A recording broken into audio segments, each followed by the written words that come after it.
my name is Gwen. I'm going to be your nurse today. You must be Sarah. Mm-hmm. Nice to meet you. What brought you in today? Just follow up for my wrist. Yeah, what happened to your wrist? I was in a car accident. Yeah? Mm-hmm. How long ago? I think like maybe 2 weeks ago. Okay. Yeah, I was reviewing your chart. I read what happened, and how have you been coping with a broken wrist? And Fine? Okay. Well, I also saw in your chart a couple things about your alcohol use. And so it kind of brought my attention to a few things. And I was wondering if you would mind if we went over an alcohol use disorder identification test. Is that all right with you? Yeah. Okay. So I'm just going to go through a couple questions. How often do you have a drink containing alcohol? Every day. Every day? Mm-hmm. Okay. And what's one drink to you? I like gin. You like I'll gin? take like a shot of gin. Just one shot? Or Usually like maybe say 6 or 7. 6 or 7 throughout the whole day? Or are you sitting down and just having 6 or 7 right Throughout the day. throughout the day? Okay. So you said you'd have about 6 or 7 a day. How often do you have 6 or more drinks on one occasion? Is that every single day or just the weekends? Every day. Every single day? Mm-hmm. Okay. How often during the last year have you found that you were not able to stop drinking once you have started? I mean, I stop, but I definitely reach for a drink to help with the hangover in the morning, so. Okay. So once you start, and you were saying you take a couple shots throughout the day, like the 6 are throughout the day, are you able to, around dinner time, just put the bottle away, or do you think that? Yeah, I feel like I can stop if I need to. Okay. What about if you were to just have one shot? Would you be able to stop after that? No, probably not. Okay. How often during the last year have you failed to do what was normally expected from you because of drinking? There's been a couple times where I haven't really done stuff I really was supposed to do because I was hungover or just kind of didn't feel like it because I was just drinking, just rather sit home and drink. Would you say it was maybe a weekly thing, or did it become daily, or was it just maybe once a month? I'd say maybe a couple times a month. A couple times a month? Okay. Monthly. Okay. How often during the last year have you needed a first drink in the morning to get yourself going after a heavy drinking session? Almost every day. Every day. Okay. And how often during the last year have you had a feeling of guilt or remorse after drinking?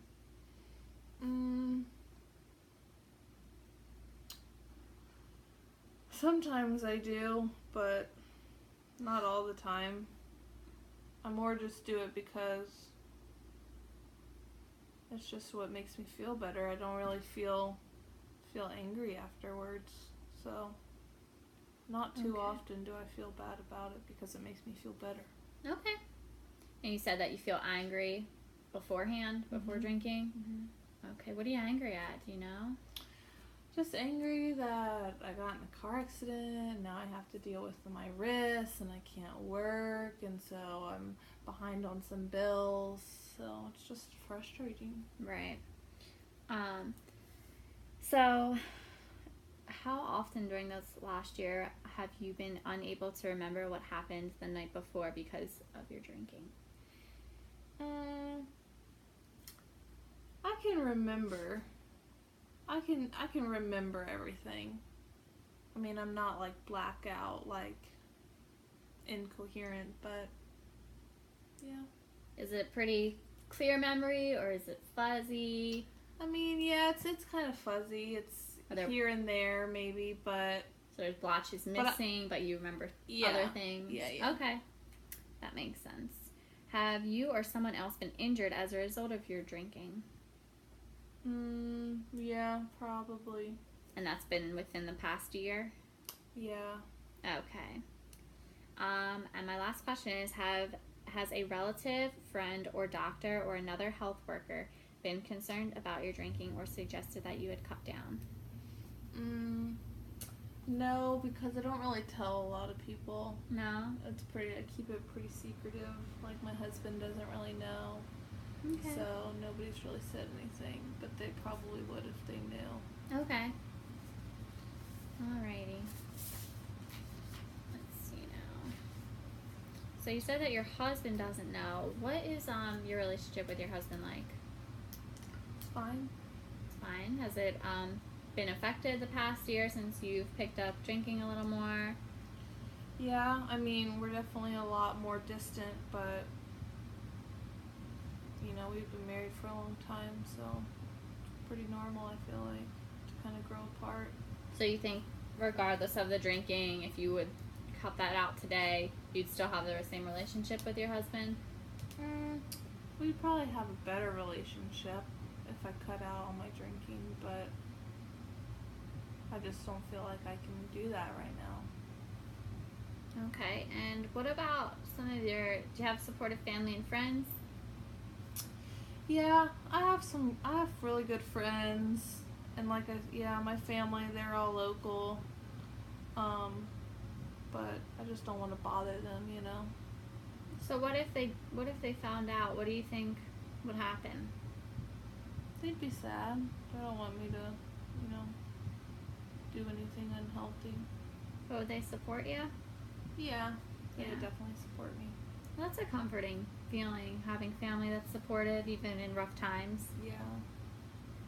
Now, you said that your family would not want to know about or not like the fact that you're drinking so much because it's unhealthy. Mm-hmm. So tell me a little bit about that. What are some cons to drinking? Well, I know that it's bad for my liver. You're absolutely right. It's very bad for your liver. Eventually, long-term drinking can lead to things such as liver cancer and liver failure, which when it gets that far, it's a very, very long road after that. But the sooner you begin to cut heavy drinking, decreases your chances of ever even approaching that path. Yeah. What about since you drink quite often, what are your pros? What kind of do you feel benefits you from drinking? Well, mainly just because it relaxes me and takes the anxiety away from stressing out about not working and money stuff and, you know, just the stress of everyday life. Yeah. So I know you mentioned earlier that you didn't want your family to know because it could be a little bit of a disappointment. It's an uncomfortable conversation to have, especially when it's a problem of yourself that some people feel as they brought on themselves. It's especially uncomfortable. And that's hard. And so sometimes that conversation can take time to bring that up to your family and even your spouse. However, it's important to understand some of the consequences of drinking. And as you had just mentioned, it is also doesn't only impair your health, but it also impairs your finances as well. Mm-hmm. Because if you weren't drinking, you know, as frequently as you had mentioned, maybe you'd have some extra money to do other things with, you know? Yeah. And, you know, I know you mentioned earlier about some of the underlying stress is related to you not being able to work right now and you're not able to meet the bills that you have coming in. But, you know, some of that money that's being applied to the alcohol can be applied to those bills. Yeah. And it could solve some problems and decrease some of your underlying stress as well. Yeah. Okay, let's see. So, after reviewing the audit and kind of reflecting back and seeing from a different perspective the amount of alcohol that you consume, would you be willing to cut back at all? Yeah, I mean, I definitely think it's something I should try to focus on a little more just because I don't want to get to the point where it's really bad and, Yeah. get liver failure, like you said. Yeah. So you're a little open to change. Let me see here this is a ruler, and what it does is it assesses your confidence and your willingness to change on a scale of 0 to 10, 0 being not ready for change, and 10 being you're absolutely ready for change, possibly tomorrow. Mm-hmm. How would you rate yourself right now? Probably a 6. A 6? And what about before our conversation coming in? What do you think you were at? Probably like a 3. A 3. Well, that's good. It's always nice to, gather some extra information about, some things that you're doing you may not realize could be in the long term affecting your health. And so once that's brought to your attention, it could sometimes change your opinion and make you want to change a little bit quicker. All right. So also, what do you think would help you in changing? Like you said, you're at a 6. What are some steps you can take maybe this week even to cut back on your alcohol? I guess just not trying to take as many shots as I do. Just try to space them out a little bit more. Yeah. Maybe, just not take as many. Take less. Mm-hmm. You could also possibly change the type of alcohol. Gin's pretty high in alcohol content. So if you change to something maybe like a beer or something with less alcohol content, you're not just stopping cold turkey. Mm-hmm.